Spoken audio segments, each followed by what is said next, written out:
Desde el Centro de Noticias de Caracol Televisión en Bogotá, esto es Noticias Caracol, edición del mediodía.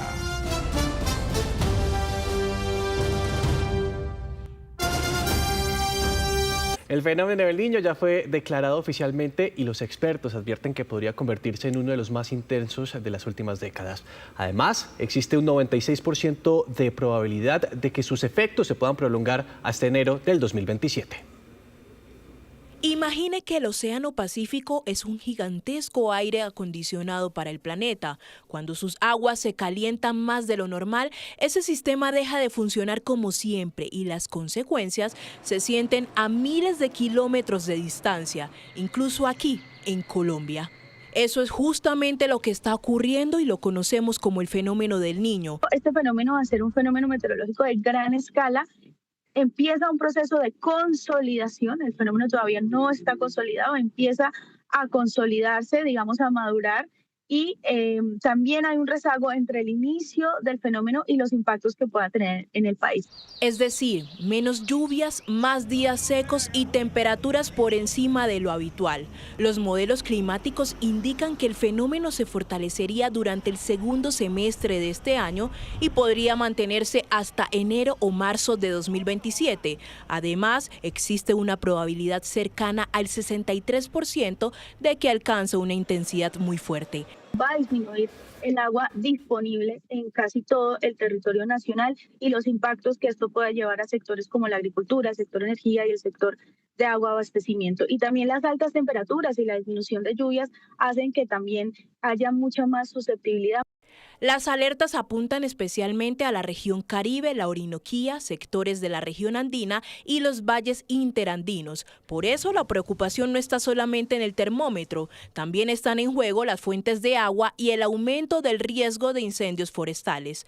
Es muy importante empezar a acumular agua lluvia, empezar a utilizar, reusar el agua, reciclar el agua y realmente tener mucho cuidado con nuestro desperdicio, porque si no hacemos esto, sí podríamos llegar a tener unos problemas de racionamiento y de escasez que se necesitan para la energía. Por ahora el mensaje es claro, el Niño ya llegó y el país debe enfrentar uno de los episodios climáticos más fuertes del año. Y es que hace más de 30 años Colombia enfrentó un apagón justamente a raíz de un fenómeno del Niño que sorprendió al país con insuficiencia en la infraestructura eléctrica y un sistema débil. Hablamos con la gente que vivió esta difícil coyuntura que dejó cuantiosas pérdidas. Hace 34 años, María Eugenia Castellanos trabajaba en una panadería, tuvo a su primera hija y vivió en carne propia el apagón del 92 y el 93. Dice que el pan de cada noche era quedarse a oscuras y así fue durante casi un año. Con velas o reverberos de alcohol, en ese entonces eran reverberos de alcohol, se hacía con una mecha y se le echaba. La radio era un radiecito de pilas en ese entonces. En esa misma época, Eduardo Reyes trabajaba en una petrolera y nos cuenta cómo el racionamiento de energía los obligó a cambiar los horarios laborales y educativos para aprovechar la luz del día. Empezar tipo 6 de la mañana para poder salir 2, 3 de la tarde, ¿no? ¿A qué hora quitaban la energía? ¿Cómo era? Pues normalmente desde las 5 de la tarde, ¿no? O sea, la hora pico donde más se necesitaba. El exministro de Minas y Energía, Tomás González, explica las razones del apagón del 92 y por qué se tuvo que tomar esa decisión. Y cuando uno tiene un sistema así débil en que los proyectos van retrasados, no se hacen, las tarifas no reflejan los niveles que deberían tener para que el sistema fuera fuerte, nos cogió un niño duro, en el año 91 nos cogió un niño duro, y lo que hizo es que puso el sistema de rodillas, lo noqueó. En esa época el comercio funcionaba con plantas de gasolina y muchas industrias tuvieron que replantear sus esquemas de producción. En los hogares tuvieron que racionalizar el uso de electrodomésticos, algo que hoy parece impensable por la alta dependencia de los dispositivos. Para los electrodomésticos, el televisor, que la licuadora, la nevera, la lavadora. ¿Qué piensas si hoy en día pasara algo así como un apagón o un racionamiento? Pues sería grave porque más que todo la energía se utiliza muchísimo. ¿Pero se podría repetir la historia? Esto dijo el exministro González. Tenemos una demanda que sigue creciendo y creciendo y creciendo, que está creciendo muy fuertemente, pues llega un punto en que uno se le acaban las reservas. Y eso es exactamente lo que nos está pasando de cara a lo que se viene en este segundo semestre del año. Que se nos viene un niño duro. En el día a día todos podemos poner un granito de arena para que esto no suceda, ahorrando agua, usando de forma eficiente la energía, aprovechando la luz natural, usando bombillas LED, desconectando electrodomésticos que no estén en uso y realizando mantenimientos a tiempo. En Tolima, las autoridades comenzaron a tomar medidas para disminuir el impacto que el fenómeno del Niño genere en este departamento. Hay medidas sobre el uso del agua, por ejemplo, en colegios de poblaciones con altas temperaturas. Desde el aire se puede observar cómo algunos ríos del Tolima han bajado significativamente su caudal. Estas observaciones las está realizando la Corporación Autónoma del Tolima para tomar medidas por el inicio de la época de sequía. Como la prohibición de quemas controladas, como el ahorro y uso eficiente del agua, especialmente priorizando el uso de agua para el consumo doméstico, prohibiendo específicamente el uso del agua para otro tipo de actividades como por ejemplo el llenado de piscinas. Desde la Gobernación del Tolima emitieron directrices para los colegios de varios municipios como El Espinal, Honda, Ambalema, Natagaima, Collaima y Purificación, donde según el IDEAM ha aumentado la temperatura. Entre las medidas está la prohibición de actividades al aire libre entre las 11 de la mañana y 3 de la tarde. Otra de las actividades para garantizar, por supuesto, el desarrollo de las actividades académicas es que cada una de las horas o asignaturas que se desarrollan en 55 minutos van a pasar a 45 minutos. En Tolima, las altas temperaturas han afectado miles de hectáreas de cultivos en municipios como Valle del San Juan, El Espinal y Armero. Las zonas más afectadas pues son las maiceras y las ganaderas, que es aproximadamente un 80% del municipio. Somos un pueblo de aproximadamente 6.000 habitantes, entonces tenemos más de 4.500 personas que se van a ver afectadas. Tolima se encuentra en alerta naranja debido al alto riesgo de desabastecimiento hídrico por la baja en el nivel de algunos de sus ríos. Y eso que la etapa más difícil del fenómeno del Niño no ha llegado. Podría darse entre octubre y noviembre, pero los riesgos de un apagón se verían ya el próximo año. Henry González nos cuenta los detalles de este panorama. Henry. Alejandra, muy buenas tardes. Así es, los expertos del sector eléctrico plantean que el país necesita almacenar ahora mucha agua en los embalses y ahorrar para la etapa más difícil. ¿Cómo estamos en este momento? Pues miren ustedes, el promedio nacional de los embalses está en 74%. Lo ideal es llegar y mantenerlos en 80% y esta meta está trazada máximo para el mes de noviembre. Veamos por regiones, los embalses de Antioquia están en promedio en 85%. Algunos como Ituango están inclusive por encima del 100%, en esas zonas también. En la región Caribe están más bajitos, en promedio en el 65%. Esa cifra corresponde al embalse de Urrá. En la región centro del país están más bajitos todavía, 64%. Algunos como el Quimbo, en el Huila, están aún más abajo, 54%. En el eje cafetero están en promedio en 86%. En la zona oriental el promedio es del 67%. Algunos como el Guavio están más arriba, 78%. Y en el Valle del Cauca el promedio está bien, 83%. Individualmente unos como Calima están mejor que eso y otros como Alto Anchicayá aún necesitan recuperarse mucho más. Ahora bien, el nivel de los embalses es clave frente al fenómeno del Niño, pero no es el único problema. Hay desfases hoy día entre oferta y demanda que también preocupan y a eso se suman problemas financieros. Lo explica Alejandro Castañeda, presidente de ANDEJ. Lo cierto es que si comparamos este fenómeno del Niño con el arranque de 2023, que fue el último fenómeno del Niño, digamos que hay dos razones que nos diferencian. La primera es desde el punto de vista técnico. En ese momento teníamos unos excedentes de energía firme, que es la energía con la que cuenta el país en todo momento, más o menos del 3%.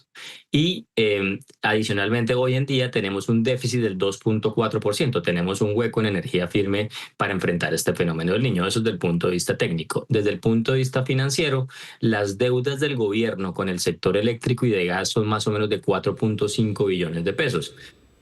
El doctor Castañeda recuerda una cosa clave: la posibilidad de un racionamiento eléctrico es real, pero no se daría este año, sino está más bien planteada hacia abril o mayo del 2027 si el fenómeno del Niño se llega a extender más tiempo o si no nos comprometemos con el ahorro del agua y de la electricidad. De todas formas, señala que las plantas térmicas están listas para funcionar a su máxima capacidad. De hecho, se está importando hoy día más gas para que funcionen y tratar entre todos de despejar ese temido fantasma de un apagón.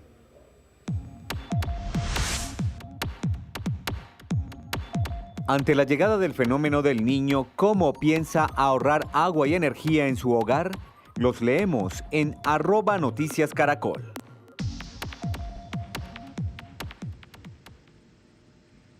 Una de la tarde, 14 minutos. Hoy en Cartagena comenzará oficialmente la operación de las carrozas eléctricas con la entrega de vehículos a las familias que anteriormente dependían de los caballos cocheros. Aquí les contamos. A partir de hoy, 60 carrozas eléctricas comenzarán su operación comercial en el centro histórico, beneficiando a más de 150 familias que durante años dependieron de los vehículos de tracción animal. Nosotros ahora pues nos proyectamos en un futuro sostenible muy positivo. Fue un trabajo grupal, tanto de nosotros como asociación, como el distrito, como apoyo de nosotros, donde hubieron desacuerdos, pues llegamos a un feliz término. El proyecto pone fin a un proceso de transición que incluyó la salida definitiva de los caballos cocheros y la implementación de una alternativa más moderna y amigable con el medio ambiente, para lo cual fueron capacitadas las familias. Ya ellos, una vez han sido capacitados en guianza, en historia de Cartagena, en protocolo de atención al turista y al usuario. Los nuevos coches eléctricos recorrerán los principales atractivos del centro histórico y contarán con tecnología GPS para el control y seguimiento de sus recorridos. Se ha definido ya articulado con los cocheros lo que son las tarifas. Van a tener dos recorridos, un recorrido corto por un costo de 170.000 y un recorrido largo por 300.000, que está durando más o menos una hora de recorrido en toda la zona histórica de la ciudad de Cartagena. Con esta apuesta, la ciudad marca un hito en movilidad turística sostenible y de bienestar animal, conservando una de sus tradiciones más representativas. Está muy bien para la ciudad turística, eso va a ayudar a actualizar un poco el área y ayuda también al medio ambiente. Sí, creo que es muy interesante y espero que alrededor de todo el mundo pues se puedan seguir haciendo estas apuestas de reemplazar a los animales por la tecnología. El proyecto también incluye un moderno patio taller con estación de carga solar, capaz de recargar de manera simultánea toda la flota de vehículos.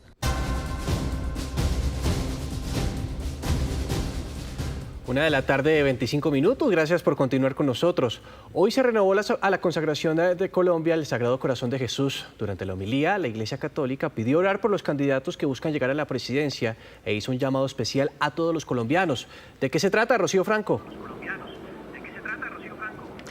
Pues en el marco de esta celebración, de esta ratificación del Sagrado Corazón de Jesús a Colombia, los sacerdotes, los obispos y el cardenal primado de Colombia en dos eventos centrales en Bogotá que tuvieron lugar en el voto nacional y en la Catedral Primada, han señalado que hay que amar a Colombia y dejar las divisiones que nos están afectando, el tema de la polarización. Pero se han referido al tema de las elecciones. Han señalado, y específicamente el cardenal primado, al mensaje, 3 mensajes específicos de desarme. Esto fue lo que dijo.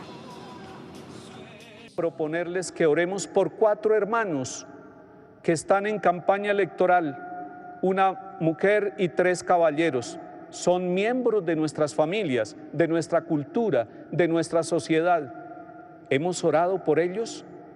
¿Los hemos presentado al Señor?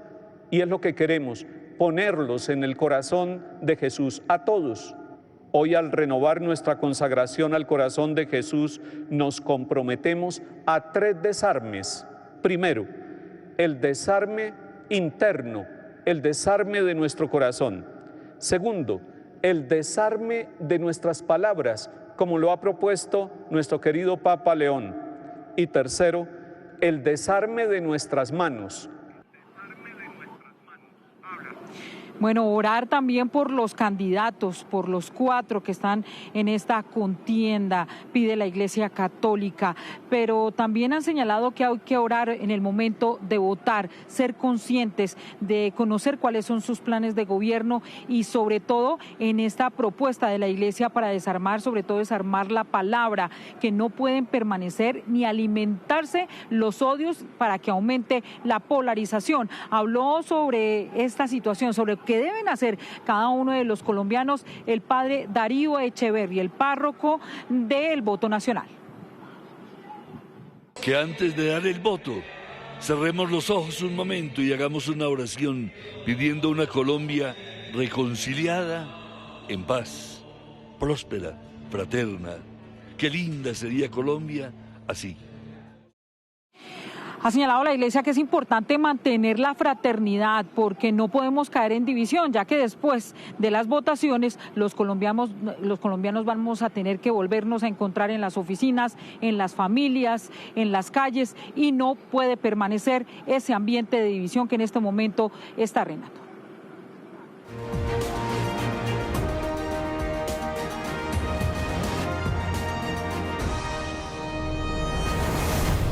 Colombia decide 2026, faltan 8 días, 18 horas, 30 minutos y se descuentan los segundos para que se abran las urnas el próximo domingo 21 de junio, cuando decidiremos quién será el próximo presidente de Colombia.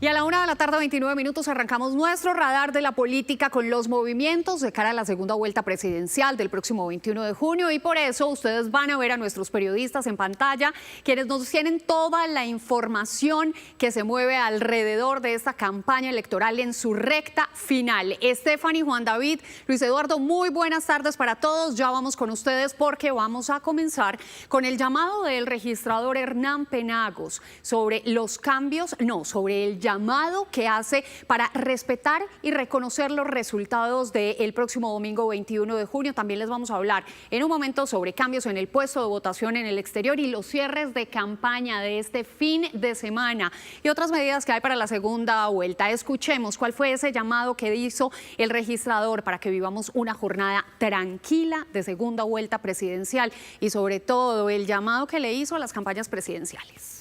A lo imposible nadie. Fue durante un encuentro con autoridades en Antioquia sobre garantías electorales en donde el registrador Hernán Penagos le hizo un contundente llamado a las dos campañas a respetar los resultados de la segunda vuelta presidencial. Son los candidatos los primeros llamados a llamar a la tranquilidad ciudadana, a respetar los resultados y obviamente a que si tienen dudas ejercer sus derechos, pero esos derechos no pueden ir en contravía de los principios democráticos y mucho menos de los reglamentos que establece el Código Electoral. Y como una medida de transparencia, el registrador confirmó que el próximo jueves se congelará el código fuente del software electoral de cara a las elecciones presidenciales del 21 de junio. Tenemos ya a punto todo el software, que son 4 en especial, el de jurados, el de escrutinio, el de divulgación y consolidación, y el software de preconteo. Todos esos softwares se les expedirá un código fuente, un código CAS, que va a acreditar que no tenga ninguna modificación desde el día del congelamiento de ese software hasta el día de las elecciones. Esta semana hemos convocado a los partidos políticos, a las campañas, a sus auditores, a las autoridades y a la observación internacional para que en presencia de todos se congela el código después de su exposición, es decir, después de que los auditores lo revisen, se congela el código y el domingo nuevamente se invitan para, en presencia de ellos, descongelarlo y verificar que el código CAS no cambia. Además, habló de la alerta de seguridad en 29 municipios por incidencia de grupos armados. Están ubicados en Nariño, en Cauca, nordeste antioqueño, Catatumbo y Chocó en especial. No quiere decir que en algunos otros no lo hayan, pero un poco para concentrar en algunos departamentos, son municipios que están en estos lugares, insisto, donde la idea es llevar presencia, que haya presencia perimetral de los puestos de votación y presencia también de la fuerza pública el día de las elecciones. Las votaciones en el exterior arrancarán este lunes 15 de junio. Las primeras votaciones serán en países como Nueva Zelanda y Australia. Y del llamado del registrador pasamos a hablar de la respuesta que le dio el ministro de Defensa Pedro Sánchez a gobernadores y comunidades de diferentes regiones del país sobre esas denuncias de posible constreñimiento y presiones a la población de cara a esta segunda vuelta presidencial. Justamente Stephanie Valencia nos cuenta qué dijo el ministro de la Defensa. Stephanie. Que no hay que criminalizar el voto. Alejandra, buenas tardes. Explicó el ministro de Defensa que hay evidencia de que no existe una correlación significativa entre la presencia de grupos criminales y sus amenazas y la decisión final del votante. Explicó que esto quedó comprobado en la primera vuelta en regiones como Meta, Caquetá, Huila y Tolima, donde según el ministro se tenían denuncias de constreñimiento por un candidato en particular, pero los resultados en las urnas fueron otros. Aún así, dijo el ministro Sánchez que están reforzando la seguridad. Invito a dos cosas: a no criminalizar el voto. Los votantes están haciendo todas sus acciones de manera libre, están eligiendo el voto de manera libre. Entonces, si gana en tal departamento, como por ejemplo en Arauca, que ganó fue otro candidato diferente a Cepeda, al candidato Cepeda, no hay que criminalizar el voto en ninguna región del país. Segundo, de parte de la fuerza pública tiene la instrucción de neutralizar con total contundencia, ya sea mediante desmovilización, captura o muerte en desarrollo de operaciones militares, a quien esté constriñendo. El ministro dijo que van a intensificar los controles también el día de las elecciones sobre el uso de celulares en las mesas de votación, que está prohibido, esto ante las amenazas de votar por uno u otro candidato en las que los grupos criminales pues suelen exigir una foto como evidencia del sufragio. Bien, Stephanie, muchísimas gracias. 1:34 p.m. Este fin de semana, Abelardo de la Espriella e Iván Cepeda tendrán sus cierres de campaña. Recordemos que según la ley, la próxima semana no se puede hacer ningún evento en plaza pública. Vamos a ver cuáles fueron las ciudades que eligieron para esos cierres y vamos a comenzar justamente con usted, Juan David Ríos, para que nos cuente cuál fue la ciudad que eligió o las ciudades que eligió el candidato Iván Cepeda. Alejandra, son 3. Hoy arranca justamente el candidato Iván Cepeda en Bucaramanga. Ya está en el departamento de Santander, en donde realizará su cierre de campaña. El sábado va a regresar a Bogotá, justamente en la Plaza Cultural Santa María, en donde tendrá también un cierre con Aida Quilcue, su fórmula vicepresidencial. Y el domingo escogió la Costa Caribe para ese cierre de campaña del domingo. En Barranquilla estará el candidato Iván Cepeda. Y déjeme cerrarle también con un dato, parte de esos cierres que ha tenido el candidato, y es que ya se conoció el documento de 118 páginas en donde está su plan de gobierno, que se enfoca en 3 propuestas, 3 revoluciones: la revolución ética, la revolución social y la revolución política. Y parte de esos datos curiosos que están en la campaña, uno de ellos, por ejemplo, es que en ninguna parte aparece la palabra Asamblea Nacional Constituyente y sí se enfoca en un acuerdo nacional. Pasa de una paz total a una paz integral, en donde sostiene además que los diálogos con los grupos armados no serán procesos indefinidos. Y además habla también de cambiar la Comisión de Investigación y Acusaciones de la Cámara de Representantes para un órgano más complejo y que sea más estricto frente a investigaciones al mandatario.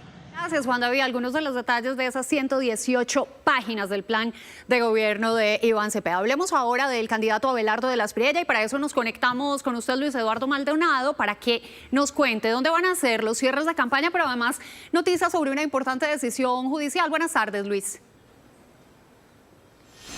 Varios cierres de campaña. El primero, el multitudinario, será en Buga, pero inicialmente va a estar en un acto religioso el próximo domingo en la Basílica del Señor de los Milagros para poner en manos del Señor de los Milagros el futuro de su campaña presidencial. Abelardo de la Espriella ha hecho llegar un mensaje sobre lo que busca precisamente con este acto religioso. Dice: para pedir la sanación de nuestra nación y rogar su divina intervención para ganar la batalla espiritual en contra del mal. Eso será después del mediodía. Luego sale caminando de la Basílica y a 2 cuadras se sube en tarima pública para pronunciar su discurso de cierre de campaña, un discurso de 1 hora donde hará énfasis en su plan de seguridad y en lo que piensa hacer para combatir las bandas criminales. También, me dicen, hablará de empleo y de salud, pero también tendrá otro tipo de cierres de campañas. Será en las ciudades capitales y en varios municipios del país. Está hablando Abelardo de la Espriella de caravanas, vehículos y motos con pitos para el cierre de campaña nacional. Pero también hay noticia judicial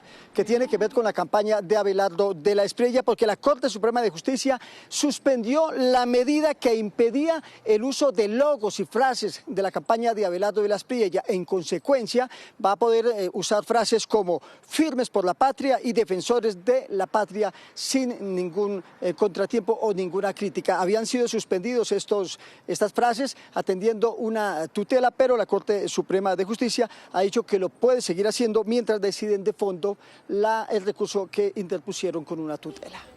Muy bien, Luis Eduardo, muchísimas gracias por la información. Vamos a hablar justamente de lo que significan esas ciudades y esas actividades de cierres de campaña. Nos conectamos hasta ahora, 1:38 p.m, con nuestro analista político Gabriel Cifuentes. Gabriel, ¿qué tal? Muy buenas tardes. Bueno, señor, comencemos entonces por la lectura de esas decisiones estratégicas del candidato Iván Cepeda. Bogotá y una ciudad en la costa. ¿Qué se lee entre líneas? Son dos ciudades claves para la izquierda, para la candidatura de Iván Cepeda. Bogotá siempre ha sido un fortín del progresismo, sin embargo, en la primera vuelta tuvo menos votación de la que obtuvo Gustavo Petro en el 2022, así que seguramente va a querer afianzar el electorado en la capital y poder sumar votos que son importantes.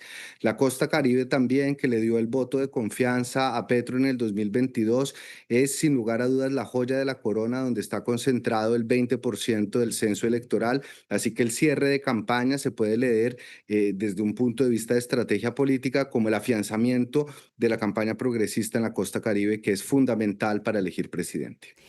Gabriel, Buga, ¿qué nos dice Buga? Pero además, ¿qué nos dice esa invitación de Abelardo de la Espriella a que todas las personas hagan parte de caravanas alrededor del país para estos cierres de campaña? Esto es una combinación de una estrategia de campaña que busca masificar la presencia de ciudadanos, donde un candidato no se puede multiplicar en plazas públicas. Estas caravanas dan la sensación de tener un respaldo masivo de la ciudadanía. Eso genera, por supuesto, mucha acción política, y el tema de Buga corresponde también a esa promesa de campaña o a esos principios de campaña de Abelardo de la Espriella, que ha apelado a los valores, a los sectores cristianos, católicos, y que además no es poco común en los cierres de campaña en esta y en otras elecciones presidenciales en el pasado. Los cierres de campaña también hacen parte de las estrategias electorales. Gabriel, muchísimas gracias. Una feliz tarde. Nosotros ahora nos concentramos en lo que pasa este lunes. Arrancan las votaciones en el exterior. En Miami hay cambios, por ejemplo, en el puesto de votación, y por eso nos enlazamos con Judy Mora para que nos cuente por qué hubo esos cambios y cuál es el lugar elegido. Judy. Alejandra, pues yo me encuentro precisamente en la nueva sede de votación, tanto para la jornada de votación anticipada como para el día de la elección. Es el West Coast Center en el campus de la Universidad de Miami, a escasos 12 minutos del Consulado General de Colombia en Miami. Este también es ahora el nuevo centro de votación para los colombianos que tenían asignado como mesa de votación el Consulado de Miami. El cambio se produjo después de que la policía de Coral Gables pues canceló esta semana apenas el permiso para votar en el consulado por las largas filas que se registraron ya durante la primera vuelta y por preocupaciones además relacionadas con la movilidad, la seguridad y los eventos de la FIFA en la zona. Imágenes como estas de cientos de colombianos haciendo fila para votar frente al Consulado de Colombia en Miami el pasado 25 de mayo durante el primer día de votación de la primera vuelta presidencial encendieron las alarmas de las autoridades locales y terminaron provocando la negación del permiso para utilizar esa misma sede durante la segunda vuelta. Nos dijo que colapsó tanto que cuatro patrullas de la policía tuvieron que ser disponibilizadas para reorientar esta dificultad en el sistema viario. Pero la decisión no se tomó únicamente por el impacto en la movilidad. La cercanía del consulado con la sede de la FIFA en pleno mundial también influyó. Y realizar esos eventos de la FIFA con centenares de personas haciendo fila para votar, esto era un punto crítico para alteración del orden público. Ahora quienes quieran votar de manera anticipada tendrán que dirigirse hasta el Wasco Center dentro del campus de la Universidad de Miami, también en la ciudad de Coral Gables. Allí podrán votar entre el 15 y el 20 de junio de 8 de la mañana a 4 de la tarde, sin importar en qué lugar del sur de Florida tengan inscrita su cédula. Pero hemos estado muy informados por las redes, por las mismas personas de Colombia le mandan a uno informar. Entonces no importa, de todas maneras ahí estaremos votando. Sin embargo, en las últimas horas han circulado cadenas de WhatsApp que afirman erróneamente que el cambio de sede es falso, lo que ha generado confusión entre algunos votantes. Se ve que lo están rotando, que no, me imagino que es para confundir a la gente. Para el 21 de junio, día de la elección, quienes tengan asignado el Consulado de Colombia en Miami como su puesto de votación también deberán acudir al Wasco Center. Paz electoral, la protección de las instituciones, que se respeten los resultados de las urnas. Procuraduría General de la Nación.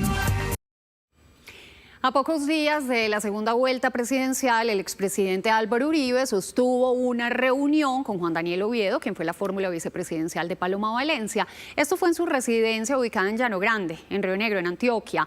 Tras el encuentro, el exmandatario aseguró que conversaron sobre diferentes asuntos del país en medio de las dudas sobre la posición que tomará Oviedo para la segunda vuelta. Según se pudo conocer por parte de Noticias Caracol, pues Oviedo le planteó a Álvaro Uribe los puntos que lo alejan de las campañas de Abelardo de las Priella y de Iván Cepeda, y vio este encuentro como una oportunidad para cerrar ese ciclo con el Centro Democrático tras haber sido la fórmula vicepresidencial de Paloma Valencia.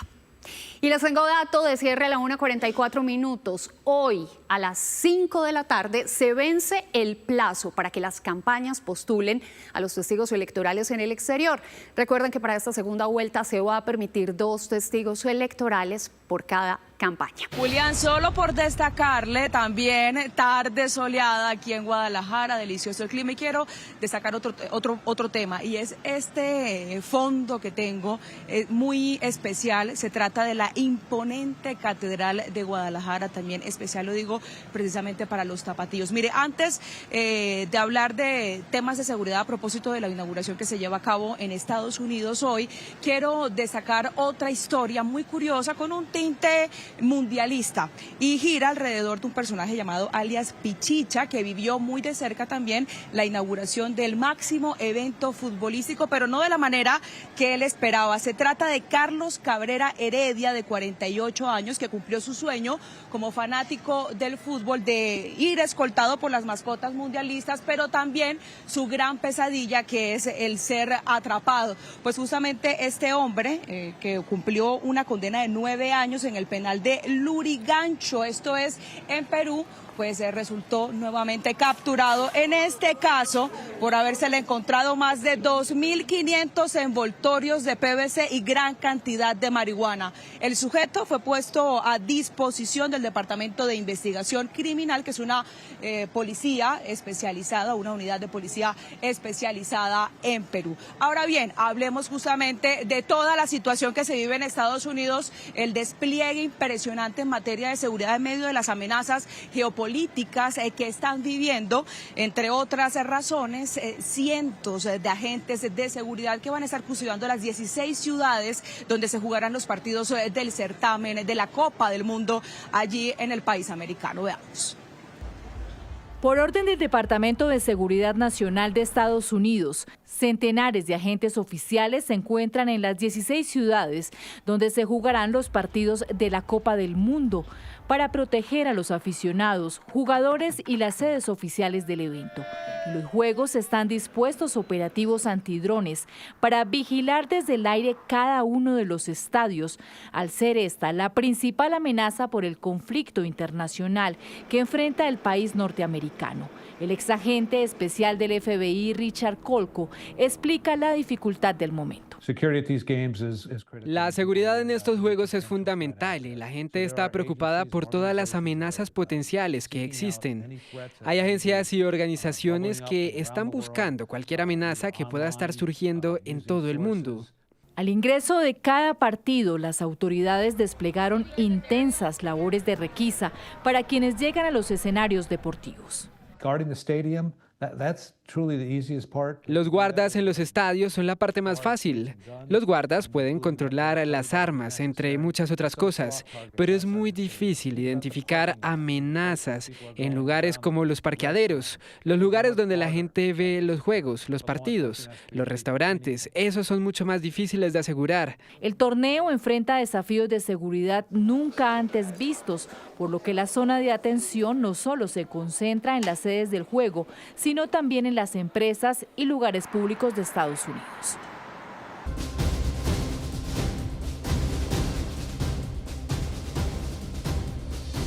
Dos de la tarde, 24 minutos. Gracias por continuar con nosotros. Más del 70% de la población de Buenaventura permanece sin agua tras un daño en uno de los tubos principales del sistema de acueducto. La situación parece agravarse con los días. John Alex Henao, ¿cuál es el panorama a esta hora y en Buenaventura?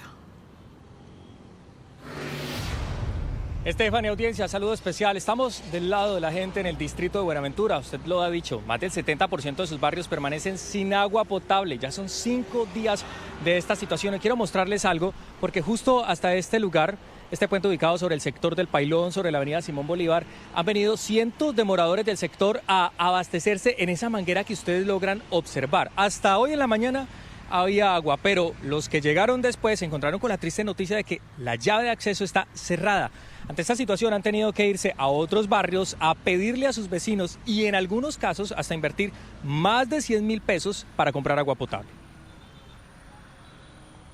Con tarro en mano y desde muy temprano llegan hasta esta tubería del sector El Pailón los moradores de diferentes barrios para acceder a agua potable ante el desabastecimiento que afronta la ciudad desde hace 5 días. Otros aprovechan la poca lluvia que cae en la noche para aprovisionarse. Pues hace rato venimos sufriendo con esta situación de esta tubería, que esa tubería ya está obsoleta, muy vieja, solo le hacen reparaciones pero no la cambian, entonces la misma fuerza del agua la rompe, se desprende. Eso es, hace muchos años estamos sufriendo con esta situación del agua. Pues a la verdad, algo caótico porque pues de una u otra manera estamos sufriendo. Usted sabe que el agua es algo vital. Un día que no hay agua, que no le esté cayendo a uno en su barrio, ya uno siente escasez. La verdad nosotros somos 4 y es difícil, nos está tocando que bañarnos de a 3 cocaditas de agua, hermano, porque es que la verdad es que no hay. La causa de esta situación es el colapso de una tubería de conducción de 39 pulgadas, producto de la erosión en un terreno ubicado en el sector conocido como Balneario Profundo. Hoy, 12 comunas están sin agua y en busca de apoyo nacional. La alcaldía distrital declaró la calamidad pública. Hoy Buenaventura grita, exige respuesta al gobierno nacional, la adopción inmediata de medidas extraordinarias que permitan atender esta crisis, garantizar la prestación de los servicios esenciales y evitar consecuencias aún más graves. La Sociedad de Acueducto, Alcantarillado y Aseo de Buenaventura puso en marcha un plan para priorizar el abastecimiento de agua a través de carros cisterna. Activamos nuestro plan de emergencias y contingencia, atendiendo principalmente los sitios de reclusión, los hospitales, clínicas, instituciones educativas. El gobierno departamental envió al distrito maquinaria amarilla para las labores de reparación que se adelantan en el lugar. Por su parte, la Defensa Civil desplegó un carrotanque de 13.000 galones de agua y otros elementos para contribuir en la contingencia. La Sociedad de Aguas ha manifestado que desde que se conoció sobre este daño empezaron con el proceso de arreglo, pero todavía no logran obtener una solución. Esto podría tardar de 4 a 5 días adicionales. Y recientemente se ha conocido un comunicado del Hospital Luis Ablanque, de aquí del distrito de Buenaventura, manifestando que ellos aún no reciben suministro por parte de los carros cisternas. Por eso están elevando ese llamado también a la Sociedad de Aguas. Lucía. John Alex, gracias. Y cambiamos de tema para contarles que Noticias Caracol habló con uno de los familiares de las 2 mujeres boyacenses que perdieron la vida en San Andrés tras el accidente entre 2 embarcaciones. El joven hace graves señalamientos sobre la seguridad en este tipo de transportes. En el mar de San Andrés se escribió la historia más dolorosa para una familia de Sogamoso en Boyacá. Doña Sonia y doña Gabrielina viajaron con el corazón lleno de ilusión. Su sueño se cumplió luego de ahorrar durante meses para llevar a sus 2 hijos a la isla, con tan mala fortuna que en un accidente marítimo, madre e hija perdieron la vida. Mi mamá tenía mucho anhelo de poder traernos como tal a la isla. Con la ilusión de conocer la isla, la familia contrató un plan turístico para visitar el acuario y otros destinos. El Pontón fue la embarcación elegida debido a su seguridad y estabilidad al momento de navegar. Nosotros recién empezamos el viaje en el Pontón, pedimos chalecos, no nos dieron chalecos, no nos suministraron porque dijeron que no había necesidad.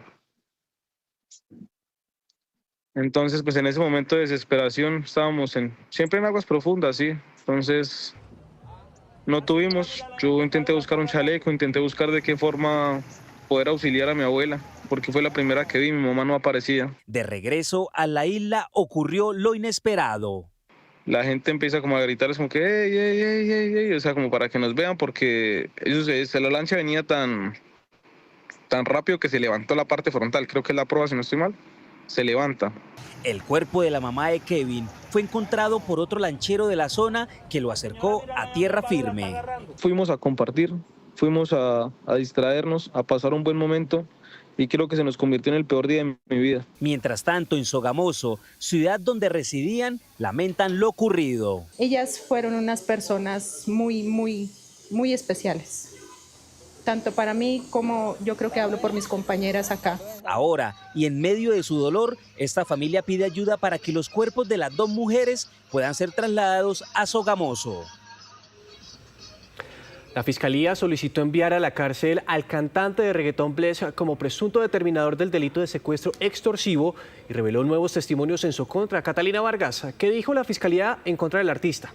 Mire, Nicolás, la Fiscalía señala a Steven Mesa Londoño, conocido como Bless en el mundo artístico, de ser el presunto determinador del secuestro de Andrés Sánchez Quintero, quien participó en el programa Yo Me Llamo como el artista Ozuna y en algunos eventos anteriores imitaba a este cantante Bless. El 1 de junio del año 2022, según cuenta la Fiscalía, lo habrían secuestrado con el objetivo de obligarlo a firmar un contrato para que no se imitara más a Bless. De lo contrario, debía pagar una multa de 100 millones de pesos. Sin embargo, la Fiscalía indaga otro caso similar y que tendría como víctima en este caso al cantante Iván Andrés Galindo, conocido como Pirlo, un supuesto secuestro cometido el 21 de mayo del año 2024, quien asegura haber sido retenido con otros de sus compañeros en una casa ubicada en el sector del Alto de Las Palmas. En esta audiencia se revelaron testimonios de cómo supuestamente Pirlo y sus compañeros habrían sido retenidos y agredidos al ser señalados del supuesto robo de unas joyas de Bless. Para la Fiscalía, este caso se sumaría a la petición de enviar a la cárcel al reggaetonero al ser considerado un peligro para la sociedad. Tenemos que, según los hechos, el ciudadano Steven Mesa Londoño, conocido como Bless, no solo se cree que su posición distinguida dentro de la sociedad le permite cometer actos arbitrarios y delictivos en contra de otros, sino que también objetivamente este ciudadano se sirve de sus ingresos millonarios para asegurarse de lograr dichos fines por medio de otros. Y asimismo está en la capacidad plena de salir del país hacia cualquier lugar del mundo, incluso el día de hoy. De hecho, por información pública, la Fiscalía conoce de un viaje que tiene programado hacia los Estados Unidos en los próximos días y es allí donde la Fiscalía se pregunta, sabiendo lo que ya sabemos según los elementos materiales probatorios, evidencia física e información legalmente obtenida, ¿tenemos razones para pensar que el ciudadano regresará al país? Para esta delegada fiscal, de acuerdo a estos elementos materiales probatorios, probablemente no regresará. A esta hora hace su intervención el abogado de Bless, argumentando que el cantante no tiene ningún tipo de participación en estos hechos. Recordemos que el cantante y los demás imputados se declararon inocentes de delitos como secuestro extorsivo y no aceptaron los cargos imputados por la Fiscalía. 2 de la tarde, 33 minutos, en medio de esta celebración del Mundial de Fútbol, no podemos dejar pasar una fecha muy importante para los hombres, la del Día del Cáncer de Próstata. En términos futboleros podríamos decir, señores, no se dejen meter un gol de esta enfermedad, ¿cierto, doctora Fernanda? Sí, señora, literalmente. Muy buenas tardes para todos. Así podríamos decirlo. Es que tenemos todo para ganarle al cáncer de próstata. Señores, familias, menos prejuicios, menos miedos y más chequeos a tiempo. Y les digo a tiempo porque no hay que esperar a sentirse mal para ir al médico. Uno escucha a hombres diciendo, si me siento bien, ¿para qué voy? Pues precisamente ahí es cuando toca ir, cuando usted se siente bien para encontrar el cáncer tempranamente, cuando está pequeño, digámoslo así, antes de que ya sea tarde. Miren, el tema del tacto rectal no puede seguir siendo una barrera. Son segundos de incomodidad, pero que le pueden salvar la vida. El machismo, el miedo, la desinformación se convierten en verdaderos enemigos. Por favor, saquen su cita para este chequeo. Muchísimas gracias por su tiempo. Ricardo es un reconocido diseñador, es aficionado al deporte, está lleno de buena actitud y nos recibió en su habitación de la clínica de Marley, donde se recupera de un procedimiento debido a un cáncer de próstata. En estos chequeos periódicos de la famosa próstata que uno se tiene que hacer, me dejé descuidar como un par de años o algo y un momento a otro fui y me dice el doctor Quiroga, Ricardo, creo que tiene cáncer, hágase unos exámenes. De acuerdo con el doctor William Quiroga, presidente de la Sociedad Colombiana de Urología, para detectar el cáncer de próstata se requieren tanto el tacto rectal como la prueba de sangre llamada antígeno prostático. Ni el antígeno prostático solo es bueno, ni el tacto rectal es solo es bueno. Si juntamos las dos pruebas, pues nos dan una alta efectividad para detectar cáncer de próstata. Así que, señores, no más temor, ni prejuicios, ni chistes sobre el tema. El tacto salva vidas. Esta es la próstata, la vejiga, estas son las vesículas seminales y el recto. Al tener el recto aquí, esta proximidad con la próstata es lo que nos permite, mediante el tacto rectal, detectar. Es muy importante que los hombres entre los 40 y los 50 años inicien estos exámenes rutinarios, en especial si tienen antecedentes familiares de cáncer. Para el cáncer de próstata no hay síntomas. El cáncer de próstata, cuando presenta síntomas, es porque generalmente es metastásico y puede ser dolores en los huesos, puede ser alguna masa que se sienta, también dificultad orinar, pero ya cuando es demasiado tarde. El cáncer, cuando me lo descubrieron, era el tamaño de un arroz. Y cuando me volví a hacer la biopsia a los 3 años, que me confié porque me dijeron que se podía ser benigno y ya estaba el tamaño de un frijol, casi tenía 2,5 centímetros. Así como la edad de inicio, la frecuencia de este chequeo también varía en cada paciente. Depende mucho de las condiciones del examen inicial, pero generalmente cada año, y si está muy bien, cada 2 años. El tratamiento cambia según la etapa en la que se encuentra el cáncer. Hay cánceres de próstata que son de muy bajo riesgo, que tienen lento crecimiento y que es probable que se requiera únicamente observación. Los otros son los pacientes que ya presentan un cáncer intermedio, que seguramente requieren cirugía o de pronto se requieren radioterapia. Y los otros son esos cánceres de próstata metastásico, lo único es manejo hormonal, manejo con nuevos medicamentos, manejo con quimioterapia. Y ayer fui operado y hoy está en el segundo día. Me siento muy bien, la operación fantástica, que eso es lo que también le tenemos que quitar un poco el miedo, ¿no? Paciente y urólogo hacen un llamado claro. De estarse haciendo constantemente estos exámenes para prevenirlo y si llega a pasar, pues con anticipación no se vaya a volver un problema delicado de vida. Sean conscientes de su salud, sean conscientes de que requerimos controles. Por favor, no juegue con su salud. En Colombia, cada año, cerca de 7.000 hombres son diagnosticados con cáncer de próstata. Y lo triste es que muchos de esos diagnósticos se hacen tarde, lo que implica un compromiso serio de la calidad de vida y el pronóstico de los pacientes.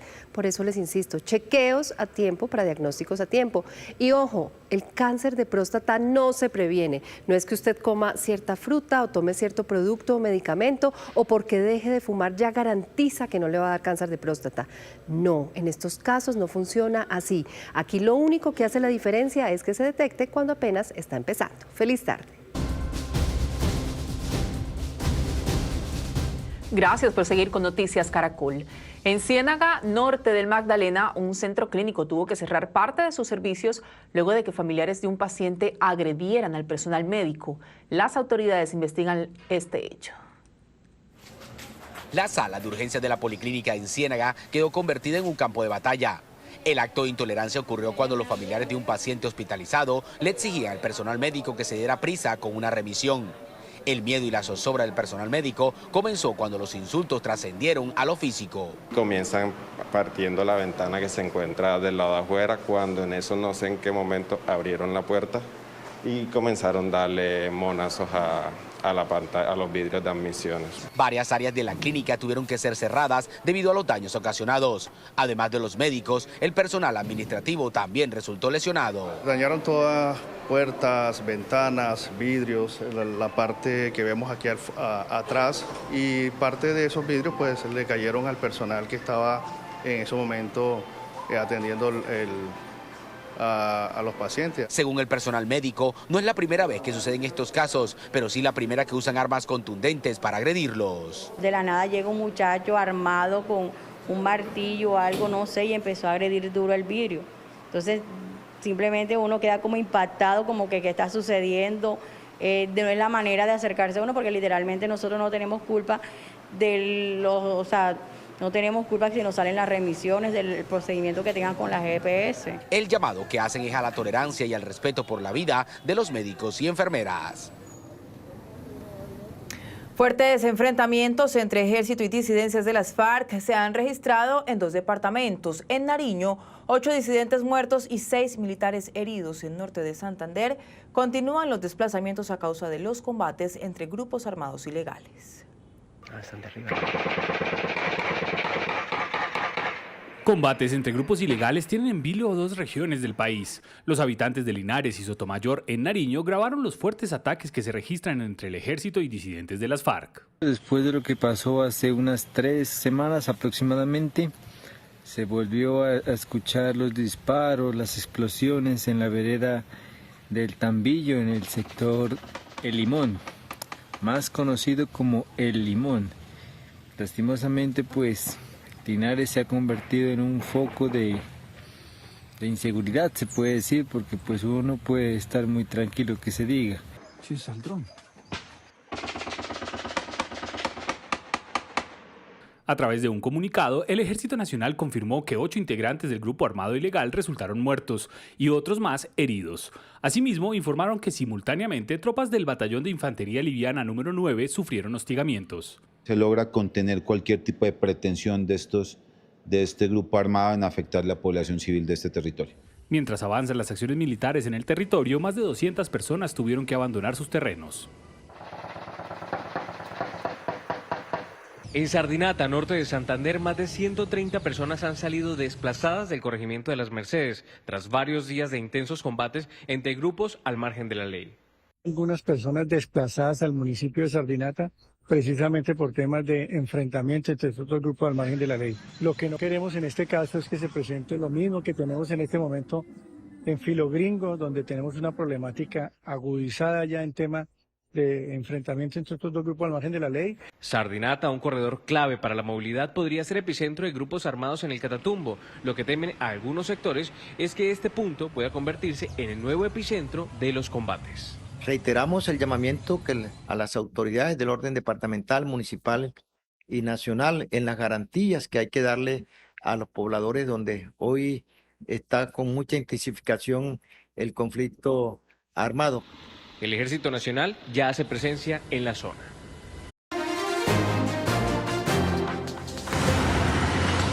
A esta hora es noticia en la capital del Bichada el paro que realizan los docentes del departamento, que ya completa 12 días. Hoy, frente a las instalaciones del FOMAC y a ritmo de trovas y con pancartas, los maestros protestaron exigiendo soluciones a la crisis en la prestación del servicio de salud. Aseguran que desde hace aproximadamente un mes no están recibiendo sus medicamentos y afirman que algunos docentes han fallecido debido a la falta de una atención médica especializada y oportuna. Expresan que el paro continuará hasta que les brinden soluciones concretas a todas sus peticiones. A esta hora se confirma que Bucaramanga tendrá la Casa de la Elephant Fest y será en el Estadio Américo Montanini. Allí se van a instalar 2 pantallas gigantes para disfrutar de los compromisos de la Selección Colombia. Esta tarde llegan las boletas y la Gobernación de Santander va a definir cómo será la logística para entregar cerca de 15.000. Allí en el Estadio Montanini, aparte de estas 2 pantallas, habrá exposición fotográfica histórica de la Selección Colombia, una muestra gastronómica y otras experiencias de entretenimiento. A esta hora avanzan las jornadas especiales de vacunación en el aeropuerto Ernesto Cortizos, que presta sus servicios a Barranquilla. La Gobernación del Atlántico instaló un puesto sanitario en este terminal aéreo para vacunar a los viajeros que van hacia Estados Unidos, México y Canadá a disfrutar del Mundial de Fútbol 2026. De acuerdo con información que entregan desde la Secretaría de Salud, en estos momentos hay brotes de fiebre amarilla, sarampión e influenza en estos países. También están vacunando a los trabajadores del aeropuerto para evitar que sean contagiados cuando comiencen a regresar los viajeros del Mundial. 13 de la tarde, 23 minutos. Por ecocidio y despojo de tierras fueron capturados 14 integrantes de una organización internacional que, según la policía, actuaba en el sur del país. Entre los detenidos hay un empresario italiano y nietos del guerrillero Durmar Aljure. Este helicóptero aterriza en medio de una inmensa cicatriz abierta en la Amazonía, una de las casi 80.000 hectáreas arrasadas por la deforestación. En el 2008 eran tapetes verdes de la Amazonía colombiana y que ya al día de hoy están totalmente deforestadas. Los parques que venían siendo afectados eran parques Picachos, Tinigua, el Parque Macarena.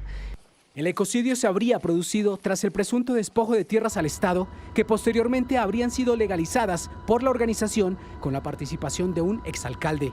De acuerdo con la policía, esos predios terminaron en manos de una empresa multinacional vinculada a un ciudadano italiano.